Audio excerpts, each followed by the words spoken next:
நேயர்களே, மத்திய கிழக்கில் தற்போது இஸ்ரேலுக்கு எதிரான ஒரு நிலை அந்த பிரதேசத்தை தாண்டி சர்வதேச அளவில் உலகம் முழுவதும் இஸ்ரேலுடைய ஜெனோசைட் என்று சொல்லப்படுகிற இன கருவறுத்தல் இனப்படுகொலைக்கு எதிராக உலகம் முழுவதும் எழுந்திருக்கிற ஒரு காட்சியை நாம் இப்போது அவதானிக்கக்கூடியதாக இருக்கிறது.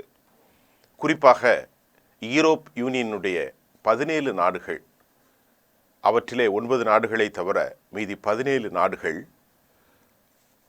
மிக கொடூரமான இந்த தாக்குதலை நிறுத்த வேண்டும் என கையெழுத்திட்டு பலவேறு தடைகளை யூரோப் யூனியன் விதித்திருக்கிறது.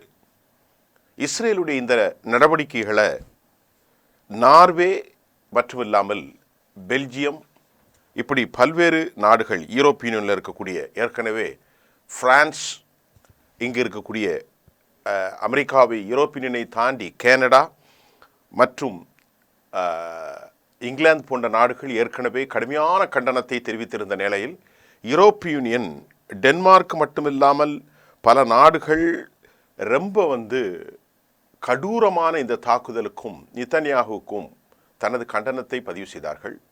டென்மார்க்கினுடைய வெளிவிவகாரத்துறை அமைச்சர், இது கவலை இல்லை, கவலைகளோடு கவலை, கவலைகளோடு கவலை, கவலையோ கவலை என்று தன் கவலைகளை அவர் பகிர்ந்திருக்கிற அளவிற்கு மனிதநேயம் கொண்ட எல்லோருக்கும் இது ஒரு ஆழமான தாக்கத்தை, பெரும் பாதிப்பை ஏற்படுத்தியதன் விளைவாகத்தான் இந்த நிலை காணப்படுகிறது. பிரான்ஸ் என்ன சொல்கிறது என்று நாம் பார்க்க வேண்டும். இந்த விவகாரத்தில் உலகத்தில் பெரும் குரலாக, முதல் குரலாக, வலிமையான குரலாக பிரான்ஸ் மட்டும்தான்.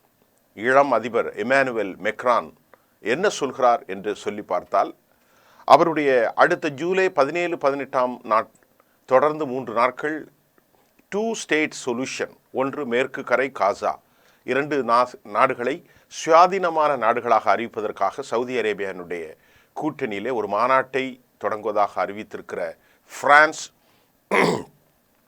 தனது இறுதி திட்டத்தை அறிவித்தது. எப்படி அறிவித்திருக்கிறது என்றால், காசா ஆயுதம் இல்லாத பகுதியாக மாற வேண்டும், காசாவில் புனரமைப்பு பணிகள் மேற்கொள்ள வேண்டும், இஸ்ரேலுக்கு இனி காசாவில் எந்த உரிமையும் இருக்கக்கூடாது, இஸ்ரேல் உள்ளே வரவும் கூடாது, இஸ்ரேலில் காசாவுக்கு எந்த உரிமையும் இருக்கக்கூடாது. ரொம்ப தெளிவாக பிரான்ஸுடைய அதிபர் சொல்லியிருக்கிறார். பிணை கைதிகளை உடனடியாக விடுவிக்க வேண்டும். ரொம்ப அழகாக சொல்கிறாங்க, பிணை கைதிகளை உடனடியாக விடுவிக்க வேண்டும், போர் நிறுத்த ஒப்பந்தத்தை உடனடியாக அமல்படுத்த வேண்டும், போர் குற்றவாளிகள் உடனடியாக நாட்டை விட்டு வெளியேற வேண்டும் என்ற கேள்வியை, என்ற பதிலை, இந்த கேள்விக்கான பதில்களை எல்லாம் அவர் வச்சிருக்கிறார். காசா அழகான மண்டலமாக, அமைதி மண்டலமாக, மறு உருவாக்கப்பட்ட மண்டலமாக, ஆயுதம் இல்லாத மண்டலமாக மக்கள் வாழ வேண்டும், இஸ்ரேலுக்கு எந்த உரிமையும் கிடையாது, இஸ்ரேலுக்கு எந்த உரிமையும் கிடையாது என்பதை இமானுவேல் மேக்ரான் ரொம்ப தெளிவாக சொல்லியிருக்கிறார். இமானுவேல் மேக்ரானுடைய இந்த கருத்தை பிரான்சினுடைய ஜீன் நோயல் பேரட், இஸ்ரேலுடைய வெளிவிவகாரத்துறை அமைச்சர், இஸ்ரேல் இருக்கு வில்பி சமன், பிரான்ஸ், பெல்ஜியம், யூகே, இட்டலி போன்ற நாடுகளுடைய இந்த கருத்தை தாண்டி ஸ்பெயின் மிக முக்கியமாக will take necessary steps against Israel, கடுமையான நடவடிக்கைகள் எடுப்பதாக ஸ்பெயின் அறிவித்திருக்கிறது. ஸ்பெயினிலிருந்து ஆயுத தளவாடங்கள் சப்ளை பண்ணுவது முற்றிலுமாக நிறுத்தப்பட்டிருக்கிறது. யூரோப்பினுடைய foreign policy chief Kaja Kallas and other leaders மிக கடுமையான முறையிலே இவரை கண்டித்திருக்கிறார். இஸ்ரேல் ஒரு மனித விடுதலைக்கான எதிரி, மிக கடுமையாக அவர்கள் கண்டித்திருக்கிறார்கள். போப் அரிகோட் ஸ்டெப்ஸ் ஃபார் காசா என்பதையும் ஏற்கனவே அறிவித்திருக்கிறார்கள், தற்போதும் அறிவிக்கப்பட்டிருக்கிறது. இப்படி பல்வேறு நிகழ்வுகள் சென்றாலும் இங்கிலாந்து தடையற்ற வர்த்தகத்தை நிறுத்தி இருக்கிறது. அதே போன்று ஆயுதங்கள் சப்ளை செய்வதை ஏற்கனவே 350 ஆயுதங்களிலே பெரும்பான்மையாக நிறுத்தினார்கள். இது பெரிய பிரச்சனை ஏற்படுத்தியது. கடுமையான போர் நடந்திருக்கிற காலத்தில் தற்போது யூரோப் இஸ்ரேலுக்கு பொருளாதார தடை விதிக்கக்கூடிய இனிஷியேட்டிவ் போய்கொண்டிருக்கிறது. ஆண்டுக்கு 42 பில்லியன் அளவிற்கு அவர்கள் மிகப்பெரிய வர்த்தகத்தை செய்து கொண்டிருக்கக்கூடிய யூரோப் யூனியனும் இஸ்ரேலும். ஆக இந்த விவகாரத்தில் அவர்கள் உணர்ந்திருக்கிறார்கள், எல்லையற்ற மனித விரோத, மனித இன படுகொலையாளன், மனித இன விரோதி என்று அவர்கள் அடையாளம் கண்டிருக்கிறார்கள். தினமும் 24 மணி நேரத்திலும் குண்டுகளை வீசிக்கொண்டே இருக்கிறான் பெஞ்சமின் நெத்தன்யாகுடைய தலைமையிலான டீம். நேற்று முன்தினம் 46 பேர் கொல்லப்பட்டிருக்கிறார்கள். நூற்றுக்கணக்கில் கொல்லப்பட்டு கொண்டே இருக்கிறார்கள். நூற்றுக்கணக்கில் கொல்லப்பட்டு கொண்டே இருக்கிறார்கள். ஆகவேதான் இதையெல்லாம் உணர்ந்திருக்கக்கூடிய பிரான்ஸ் அதிபர் இனி அவனுக்கு எந்த உரிமையும் காசாவில் கிடையாது என பெஞ்சமின் நெத்தன்யாகுவை அறைகூவல் விடுத்திருக்கக்கூடிய ஒரு மாபெரும் மனிதநேய தலைவராக யூரோப்பியனில் இருக்கக்கூடிய பெரும்பான்மையான நாடுகள் ஜீன் நோபல் பேரட் இஸ்ரேலுக்கு மிக கடுமையான கண்டனத்தை தெரிவித்திருக்கிறார். எக்ஸ்டர்னல் அஃபேர்ஸ் மினிஸ்டர் மிக முக்கியமாக இந்த கலோபரங்கள் போய்கொண்டிருக்கிறது. 42லிருந்து 45 பில்லியனுக்கு மேற்பட்ட தொழில்கள் அக்ரிமெண்ட் நிறுத்தப்பட்டிருக்கிறது. ஆயுத சப்ளை மௌனியாக்கப்பட்டிருக்கிறது. எல்லா தடை உத்தரவுகளையும் போடுவதற்கு 17 நாடுகள் கூட்டமைப்பு ப்ரொக்ளமேஷன் ஒரு பிரகடனத்தை அறிவித்திருக்கிற நேரத்தில் கிடன் சார் இஸ்ரேலுடைய வெளிவிவகாரத்துறை அமைச்சர் இப்படி ஒரு கருத்தை சொல்கிறார். அவர் என்ன சொல்கிறார் என்று சொன்னார், கள நிலவரம் தெரியாமல் இவர்கள் பேசிக் கொண்டிருக்கிறார்கள், களத்தில் வந்து பார்க்க வேண்டும் என்று. என்ன களத்தில் வந்து பார்க்க வேண்டும்? மக்களை படுகொலை செய்கிறது தான் களத்தினுடைய நிலவரம் இருக்கிறது. அதாவது அவர்கள் என்ன நினைக்கிறார்கள்னா, அந்த சுப்ரிமசி பிறப்பால் தான் உயர்ந்தவன் என்கின்ற அந்த நினைப்பில் நாய்களை விட கேவலமாக பலஸ்தீன மக்களை, பலஸ்தீன ஏழைகளை அவன் கொலை செய்கின்ற இந்த மாபாதக செயலை அவனுக்கு ஒரு பெரிய நெருக்கடியை இன்றைக்கு உலகம் ஏற்படுத்தி இருக்கிறது என்பது ஒரு வரவேற்கக்கூடிய ஒரு செய்தியாக இருக்கிறது. அது மட்டுமில்லாமல் தற்போதைய நிலையில் காசாவினுடைய இந்த நிலைகளை காசாவினுடைய இந்த நிலையை பார்த்து ஃபாரின் அஃபேர்ஸ் என்ன சொல்கிறார்னா, இஸ்ரேலுடைய வெளிவிவகாரத்துறை இணையமைச்சர் என்ன சொல்கிறார் என்று சொன்னால், இவ்வளவுத்துக்கும் காரணம் ஹமாஸ் தான் அப்படிங்கிறார். ஹமாஸ் 1000 பேரை கொலை செஞ்சதுக்கு நீ எத்தனை 1000 பேரை கொலை செய்வா? ஹமாஸ் அனைவரையும் திருப்பி தருகிறேன் என்று சொல்கிறார்கள். நீங்கள் வெளியே போகிறார்கள், ஒரு பெர்மனன்ட் சொல்யூஷன் தேவை என்று சொல்ல பிறகும் மறுபடியும் போரை செய்து நான் மக்களை அழிப்பேன். இது வேற ஒன்றுமில்லை. இவர்களுடைய நோக்கம் கொஞ்சம் கொஞ்சமாக மக்களை கருவறுத்து லட்சக்கணக்கிலான படுகொலையை செய்து நாட்டை விட்டு ரீலோகேட் எவாக்குவேஷன் பிளானில் அமெரிக்காவோடு இணைந்து அவர்களை இந்த நாட்டை விட்டு, இந்த மண்ணை விட்டு, இந்த 40 சதுர கிலோமீட்டர் பரப்பளவு இருக்கக்கூடிய இந்த துண்டை எடுத்துக்கொண்டு அது தனது மண்டலமாக கோலான் குண்டுகளை சிரியாவிலிருந்து இணைத்ததை போல், மேற்கு கரையை பிடித்ததை போல் 1967 யாங்கிப்பூர் யுத்தம் 72 என்னெல்லாம் பெனிஃபிட் கிடைச்சதோ, 1918 பால்ஃபர் டெக்ளரேஷனுக்கு பிறகு 1948, 1967, 72, 93, 2006 நடந்த கடுமையான போர், அன்றைக்கு ஹசன் நஸ்ருல்லாவுடைய தலைமையிலே மிக கடுமையான போரை ஹிஸ்புல்லாக்கள் செய்து வெற்றி பெற்றார்கள். இத்தனை போர்களிலும் அவன் பலவித அனுபவங்களை பெற்ற காரணத்தினால் தற்போதும் காசாவை எடுத்துக்கொள்ளலாம் என்று நினைக்கின்றார். உண்மையிலே இறையியல் கோட்பாடும் இறைவனுடைய தத்துவமும் யூரோப் நாடுகளை இவனுக்கு எதிராக மாறியிருக்கிறார்கள். அதுதான் உண்மை. இன்றைக்கு யூரோப்பியர்கள், அமெரிக்கர்களில் உள்ள பொதுச் சமூகம் உலகம் முழுவதும் இன்று அழிவு நாட்கள் வரையும் யூத சியோனிச தத்துவத்தையும் யூத ஆட்சியாளர்களுடைய மனோநிலையும் இவர்களுக்கு மீது இருந்த அந்த வெறுப்பு அதிகரித்திருக்கக்கூடிய ஒரு சூழ்நிலையைத்தான் நாம் கண்டு கொண்டிருக்கிறோம். ஹிட்லருடைய தாக்குதலில் கில்லட் எந்திரத்தை கொண்டு 60 லட்சத்திற்கு மேற்பட்ட மக்களை படுகொலை செய்தார்கள். ஆழ்வாரமிட்டு அரவணைப்பதற்கு ஆளிட்டு 2ஆம் உலகப் போரிலும் அலைகழிக்கப்பட்ட ஒரு சமூகமாக இருந்ததனால் இவர்கள் மீது ஒரு பரிதாபம் இருந்தது. ஐரோப்பா நாட்டில் கிறிஸ்தவர்களால் வெறுக்கப்பட்டார்கள், ஜெர்மானியர்களால் வெறுக்கப்பட்டார்கள். ஆகவே இவனுக்கு ஒரு நாடு வேண்டும் என்று 1903, 4, 5 இங்கிலாந்து பிரதமராக இருந்தக்கூடிய சியோனிச கிறிஸ்தவ தலைவர் பால்பர் அவர்தான் இந்த டெக்ளரேஷன் கொண்டு வந்தார். ஆகவேதான் இப்படிப்பட்ட சூழ்நிலையில் கிடைத்ததை அவன் அனுபவித்துக் கொள்ள மறுத்து மக்களை படுகொலை செய்தால் இறையியல் தண்டனையாக இன்று எந்த ஐரோப்பியர்களால் இந்த தேசத்திற்கு அனுப்பப்பட்டானோ அது ஐரோப்பியர்கள் இன்றைக்கு இவருக்கு எதிராக பொருளாதார தடை, ஆயுத தடை, பிரான்ஸ் நீ உனக்கு எந்த பங்கும் இல்லை என்று சொல்வது, அரபுகள் சொல்லாவிட்டால் என்ன நாங்கள் சொல்லுவோம் என்று இயற்கையாகவே ஏற்பட்டிருப்பது வரவேற்கக்கூடிய சம்பவமாக உலகம் இன்றைக்கு போட்டுகிறது. இரண்டாவது ரொம்ப முக்கியமான செய்தியை நான் உங்களுக்கு தரப்போகிறேன். காசாவினுடைய விவகாரத்தில் தொடர்கொலைகள் நடப்பதையும், தினமும் 20 பேர், 30 பேர், 40 பேர் கொலை செய்திருப்பதையும், இதுகாரம் 500க்கும் மேற்பட்ட மக்கள் கொலை செய்வதும், இந்த கொலை கடைசியாக இருக்கும் என்று நாம் நம்புவோம். இதோடு இனி காசா ஒரு அமைதி மண்டலமாக, ஒரு ப்ராஸ்பரிட்டி நடந்த ஒரு ஃப்ளோரிஷ் கண்ட்ரியாக மாற வேண்டும் என்று நாம் பிரார்த்திப்போம். அடுத்த ஒரு செய்தியில் Iran war escalation in between Iran versus Israel. நேற்றைக்கு கிடைத்த தகவல்கள், இன்றைக்கு கிடைத்த தகவல்கள் தொடர்கின்ற இந்த தகவலில் ஈரான் அணு ஆயுத நிலைகள் மீது தாக்குதல் நடத்துவதற்காக இஸ்ரேல் ரகசிய திட்டத்தை வகுத்திருப்பதாக யுஎஸ் இன்டெலிஜென்ஸுக்கு கிடைத்த அசஸ்மெண்ட்டின் மூலமாக ஒரு கருத்து நிலையாகி இருக்கிறது. 2 தினங்களுக்கு முன்பு நான் F-15E ஏர்கிராஃப்ட் ஃபைட்டர் ஜெட்ஸ் வந்திருப்பதாகவும் டியூகோ கார்சியாவில் அவர்கள் நிலைப்படுத்தப்பட்டிருக்கிறாகவும் B-2 பாம்பர்ஸ் ஒரு 6 வெளியேற்றப்பட்ட பிறகு B-52H நிலைநிறுத்தப்பட்டதில் அவர்களுக்கு சப்போர்ட்டாக ஜப்பானுடைய அமெரிக்கா பேஸிலிருந்து நேற்று கூட சொன்னேன் F-15E வந்திருக்கிறது என்ற செய்தி. அந்த செய்தி இப்பொழுது உறுதியாக இருக்கிறது. எப்படி என்று சொன்னால் இது அந்த பிராந்தியத்தில் வார் எஸ்கலேஷன் அணு ஆயுத நிலைகளை தாக்குவதற்கு இஸ்ரேலுடைய போர் மூமெண்ட்ஸை அமெரிக்காவுடைய இன்டெலிஜென்ஸ் யூஎஸ் அசஸ்மெண்ட் தெளிவாக அவர்கள் இடைமறித்து கேட்டதில் information the telecommunication in between அவர்களுக்குள் நடந்த அந்த பேச்சுவார்த்தையை அமெரிக்காவினுடைய இன்டெலிஜென்ஸ் இடைமறுத்தி கேட்டதில் அவர்களுக்கு கிடைத்த தகவல்கள் உறுதி செய்யப்பட்டிருக்கிறது. ஈரானுடைய அணு ஆயுத நிலைகளை தாக்கி அழிப்பதற்கு இஸ்ரேல் முடிவெடுத்திருப்பது. ஆகவேதான் அதன் பாதுகாப்பு கருதிதான் F-15E டியூகோ கார்சியாவில் நிலைப்படுத்தப்பட்டிருக்கிறது. 6 விமானங்கள் வந்திருக்கிறது என்று நான் உங்களுக்கு சொன்னேன். அது இன்னைக்கு உறுதியாக இருக்கிறது.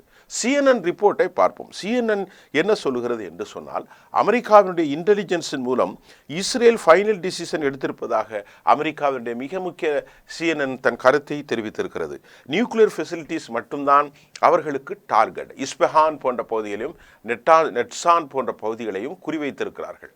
ஆனால் அமெரிக்காவினுடைய பென்டகன் அதிகாரி சொல்கிறார், நிச்சயமாக எங்களுக்கு தெரியும் ஈரானுடைய அணு ஆயுத நிலைகளை தாக்குவது சாத்தியமில்லை. ஏனென்றால் அது பல மீட்டர்களுக்கு ஆழமாக இருக்கிறது. பங்கர் பஸ்டர்களை போட்டுனால் சில மீட்டர்கள் உள்ளே செல்லலாம். ஆனால் அது ட்ரில் செஞ்சு அத்தனை ஆழத்திற்கு கீழ் செல்லுமா என்ற கேள்வியும் பென்டகன் எழுத்திருக்கிறார். அது சாத்தியமில்லை. பங்கர் பஸ்டர் போட்டாலும் சரி, B-2 பாம்பர்ஸை கொண்டு வந்து போட்டாலும் சரி, ஈரானுடைய அணு நிலைகளை தாக்குவது சாத்தியமில்லை என பென்டகனுடைய பெயர் வெளியிடப்படாத அஃபீஷியல் தெரிவித்ததாக ஒரு கருத்தும் சர்வதேசத்தில் வெளியாகி இருக்கிறது.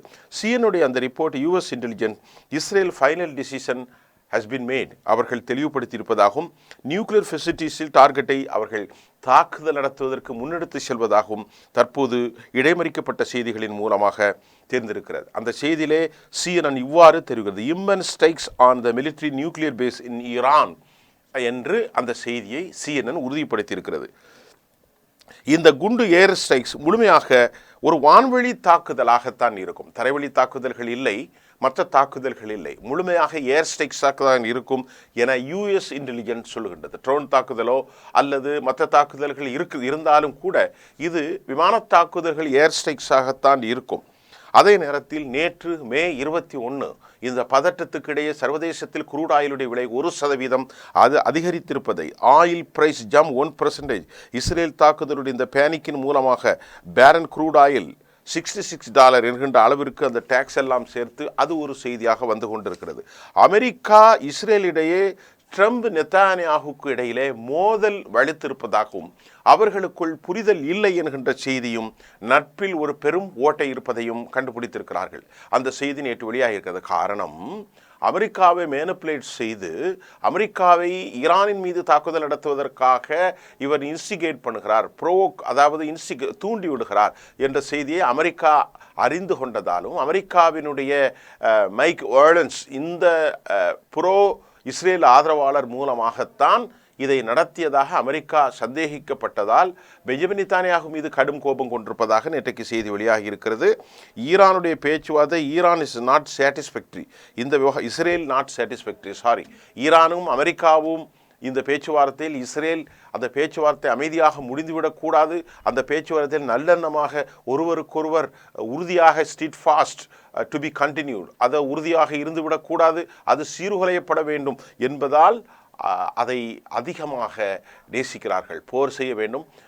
ஆனால் பெஞ்சமின் நெத்தன்யாகுக்கு இருக்கிற ஒரே வழி அழிவு தான்.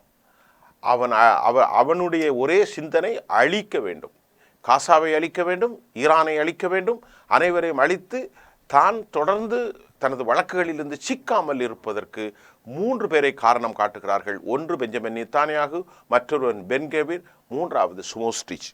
ஆகவேதான் இந்த பாதுகாப்பு குறித்து ட்ரம்ப் நடவடிக்கை கடும் அதிருப்தி அடைந்திருப்பதாகவும் கூட செய்திகள் வந்திருக்கிறது. அதே நேரம் இஸ்ரேல் அமெரிக்கா உதவி இல்லாமல் ஈரானுடைய அணு ஆயுத நிலைகளை அழிப்பது சாத்தியமல்ல செய்திகள் வந்திருக்கிறது. அமெரிக்கா என்ன சொல்லியிருக்கிறது? பென்டகன் ஈரானுடைய அணு உலைகளை தாக்குவது சாத்தியமில்லை என்று வந்தாலும் இதுவன் தனித்துவமாக எப்படி தாக்கப் போகிறான்? அப்படி தனித்தனியமாக தாக்க போனால் ஃப்ராக்சியாக உருவெடுக்கப் போகிற நாடுகள் யார்? ஹிஸ்புல்லா ஒரு பக்கம், ஹமாஸ் மற்றொரு பக்கம், இன்னொரு பக்கம் பார்த்தீங்கன்னா ஹவுதீஸ் முழுமையாக ஈரானுடைய, அதாவது இஸ்ரேலுடைய டெல்லவிவை மற்றும் 2 விமானத்தளங்கள், அதனுடைய பெயர்கள் எனக்கு ஞாபகத்தில் இல்லை, அதை சார்ந்து ஹைஃபாவினுடைய துறைமுகம் எல்லாவற்றையும் அழிவு பாதையாக 24/7 என்கின்ற அடிப்படையில் 35க்கும் மேற்பட்ட பலிஸ்டிக்ஸ் ஏவுகணைகளை மார்ச்சிலிருந்து இதுகாரம் வீசி அவனை ஒன்றும் செய்ய முடியாமல் அமெரிக்காவினுடைய USS ஹாரி ட்ரூமன் ரிட்டர்ன் ஆகியிருக்கிறது, revoke from the red C என்பதையும் உங்களுக்கு தெரியும். அதற்கு பின்பு வந்திருக்கக்கூடிய கேரலி வின்சன் அந்த கப்பல் என்ன ஆனது என்று தெரியவில்லை. டிகோ கார்சியாவிலே அமெரிக்கா ஒதுங்கி கொண்டது. அதே போன்று ஏமனுடைய ஹூதிகளோடு அவர்கள் ஒரு மறைமுக அக்ரிமெண்டை போட்டு, நான் உன்னை தாக்குவதில்லை, நீ என்னை தாக்கிவிடக்கூடாது. F-35 மூலமாக அடித்து சிதறி ரெட்சியிலே விழுந்து பலவேறு தாக்குதல்கள், பலவேறு அழிவுகளை சந்தித்த அமெரிக்கா 10,000 கோடி $1 பில்லியன் மேல் அவர்கள் இழப்பீட்டை சந்தித்து இவர்களை இனி வெற்றி கொள்வது சாத்தியமில்லை என்ற நினைவில் அங்கிருந்து அவர்கள் சென்று விட்டார்கள். உலக போரியல் வல்லுநர்கள் பலிஸ்டிக்ஸையும் ஹைப்பர்சோனிக்கையும் வைத்திருக்கக்கூடிய ஹூதிகளை வெற்றி காண்பது அவ்வளவு ஈஸியானது அல்ல என்பதை அமெரிக்கா நன்கு உணர்ந்ததால் அவர்கள் வெளியேறியிருக்கிறார்கள். இந்த நிலையிலே தற்போது போர் செய்வதற்காக எல்லா முகாந்திரத்தையும் ஈரானின் மீது அடிப்பதற்காக தயாராகி வருவது உலக அளவிலே பெரும் பதட்டத்தை ஏற்படுத்தி இருக்கிறது. இது எங்கே செல்லும், எப்படி செல்லும் என்று நாம் யூகிக்க முடியாது. 2 தினங்களுக்கு முன்பு நேற்று ஒரு கருத்தை சொல்ல நான் மறுத்துவிட்டேன். 162வது பெட்டாலியன், ஆயிரக்கணக்கான வீரர்களை கொண்டிருக்கக்கூடிய இஸ்ரேலுடைய IDF குழு ஒன்று காசாவிலிருந்து வெளியேறிவிட்டது. அது நான் நேற்று சொல்ல மறந்துவிட்டேன். அந்த செய்தியை மறுபடியும் உங்களுக்கு சொல்கிறேன். IDF-னுடைய வீரரான 162வது பெட்டாலியன், ஆயிரக்கணக்கான வீரர்களை கொண்டிருக்கக்கூடிய அந்த குழுமம் காசாவிலிருந்து வெளியேறியிருக்கிறது.